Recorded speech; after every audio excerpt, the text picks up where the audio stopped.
করলা ভাজি কীভাবে করলে তিতা হবে না আপনাদের সাথে ভিডিওটা আজকে শেয়ার করবো। আর প্রতিদিন মতন টুকিটাকি একটা সারাদিনের ব্লগ থাকবে, তো ভিডিওটা সবাই দেখেন। তো কীভাবে হলো, আসসালামু আলাইকুম। প্রতিদিন মতন আরেকটা ব্লগ। এদিকে সকালবেলা নাস্তা বানাইতেছিলাম, আজকে বড়টা পুড়ে গেছে। তো যাই হোক, এদিকে আমার ছেলের জন্য নাস্তা বানাইতেছিলাম, যেহেতু আমার জামাই চলে গেছে দোকানে। তো আমরা ভাবতেছিলাম কী খাবো আজকে সকালে, তো একটু চা আর পরোটা নিলাম। তো এই তো গতকালকে লাউ ভাজি ছিল, তো এই লাউ ভাজি দিয়ে আর আমি পরোটা খাইতেছিলাম, ভালোই লাগতেছিল। আর চা বানিয়ে নিলাম সাথে। তো এই তো আর মাহাদি হাসান একটা গোল পিঠা বানিয়ে দিলাম, চিতই পিঠা। এরকম মাহাদি হাসান অনেক ফেভারিট একটা পিঠা। আর এই যে করলা ভাজিগুলো কীভাবে করবেন সবাই একটু দেখেন, যদি ভালো লাগে ভিডিওটা।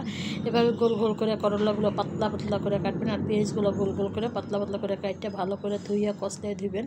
তো এভাবেই আমি আজকে রান্না করবো, ট্যাংরা মাছ দিয়ে ধুন্দুল দিয়ে। তো এগুলো করলাম আর গরম পানি করে নিচ্ছি, তো গরম পানিগুলো দিয়ে দেবো। এখন ট্যাংরা মাছগুলো ভালো করে ধুয়ে নিব। একদম সবসময় দেখা যায় ছোটো মাছ হোক আর বড় মাছ, একবার কাসকি মাছ ধুই দিই না, আর সব মাছ গরম পানিতে ধুই। আর এদিকে মরিচ আর মরিচগুলো একটু ভাজা নেবেন, তো ভাজা নিয়ে একটু লবণ আর কাঁচামরিচ দিয়ে দেবেন করলার সাথে। আর এভাবে লাড়াচাড়া উপরে রাখবেন। দেখেন করলার কালারটা, আর বিশ্বাস করবেন না করবেন আমি জানি, এভাবে যদি করেন একটু অতীত হবে না।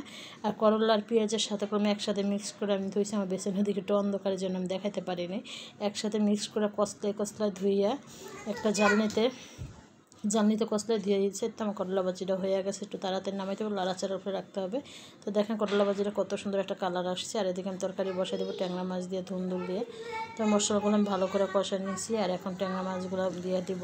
সব হলুদ গুঁড়া, মরিচ গুঁড়া, জিরা এগুলো অফ ক্যামেরা সবগুলো দিয়ে ভালো করে আমি কষাইছি। এখন মাছগুলো দিয়ে ভালো করে কষাই একটু উঠাই নিব মাছগুলো, পরে তরকারিগুলো দিয়ে দিব। আর দেখেন মাছগুলো কত সুন্দর, একবার দেশি ট্যাংরা, মানে এই ট্যাংরাগুলো কম খাইতে সেই সাথে সেই মজা। আর এদিকে মাছগুলো উঠাই রাখছি কষাইয়ে, তো উঠাইয়া সুন্দর করে উঠে এখন আমি সবজিগুলো সব দিয়ে দিব, আলু আর ধুন্দুল দিয়ে মশলার সাথে মিক্স করে নেব। তা মিক্স করে সুন্দর করে দেখেন মিক্স করে নিলাম। তো এদিকে মিক্স করে নেওয়ার পরে দেখেন কত সুন্দর করে একটা কালার আসতেছে। তো একটু ভালো করে মিশিয়ে সুন্দর করে কষে এখন একটু পানি দিয়ে দিবা। ধুন্দুল এরকম অনেক পানি করলে পানি দেওয়ার কোনো প্রয়োজন নেই, এভাবে পানি করলে যায়। তো এখন ভালো করে কষে দিতেছিলাম আমি, আর ধুন্দুলগুলো একবার সিদ্ধ হয়ে গেছে।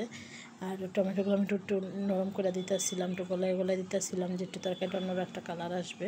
তো দেখেন আমার তরকারিটা একবারে মানে কষানো হয়ে গেছে। এখন আমি একটু অল্প পানি দিয়ে দিব, অল্প একটু পানি দিয়ে পরে কষানো মাছগুলো দিয়ে দিব এখনই। আর যেহেতু মাছ ভাজি নেই কষাই, সেই জন্য একটু তাড়াতাড়ি দিতে হবে অনেক সময়। দেখেন কত সুন্দর একটা তরকারি কালার আসছে। এখন আমি একটু পানি দিয়ে দিব। তো পানি দিয়ে এখন আমি মাছগুলো দিয়ে দিব। তো মাছগুলো দেখেন সুন্দর করে দিয়ে দিতেছিলাম, দিয়ে একটু লাড়াচাড়া রাখতেছিলাম। তো এই তো মাছগুলো একটা তরকারি এরকম পারফেক্ট একটা কালার আসছে আর হয়েও গেছে। তো এখন তরকারিটা একটু লাড়া, আজকে ধনিয়া পাতা নেই, এই জন্য ধনিয়া পাতা দিতে পারি নাই। আর এদিকে আমার তরকারি এরকম হয়ে গেছে একবার একটু, এখন আমি নামাই নিব তরকারিটা। তো এই তো আমার তরকারি রান্নাটা হয়ে গেছে একবার পারফেক্ট। আর দেখেন তরকারির কালারটা কি সুন্দর আছে। করলা ভাজি দেখতে তো এইভাবে ভাত খেতে ইচ্ছা করে। আজকে দুপুরের খাবারটা সেই ছিল, সেই মজা ছিল। আর এই দেখেন, আর এদিকে বিকালের জন্য চা বিস্কিট খাইলাম। আর এদিকে আমার দুধওয়ালা ভাই দুধ দিয়ে গেল 5 কেজি। দুধগুলো আমার এখন দিয়ে গেছে বালতিতে ঢাইলা 5 কেজি। তো এখন আমি বোতল করে করবো আজকের জন্য জাল দিব। একটু বোতল আমি সংগ্রহ করে এইভাবে রেখে দিই ফ্রিজে। আর ভিডিওটা কেমন হয়েছে সবাই একটু কমেন্টে করবেন। সবাই একটু ভালো থাকবেন, সুস্থ থাকবেন। আল্লাহ হাফেজ।